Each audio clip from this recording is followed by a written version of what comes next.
عندما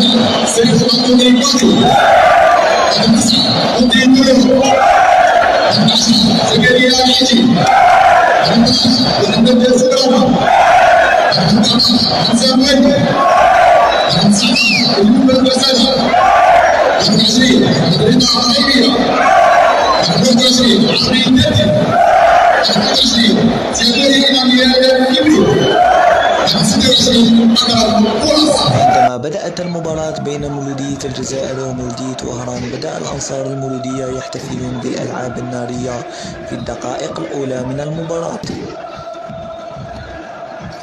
في وقت الاستراحة المباراة كان الأنصار المولودية يشجعون اللاعبين.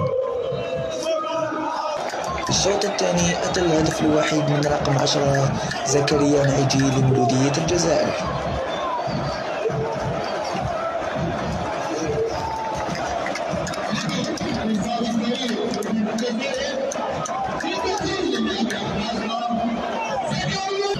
فاحتفلت الأنصار المولودية مرة أخرى بالألعاب النارية حتى انتهت المباراة لصالح عميد الأندية. فألف مبروك للمولودية.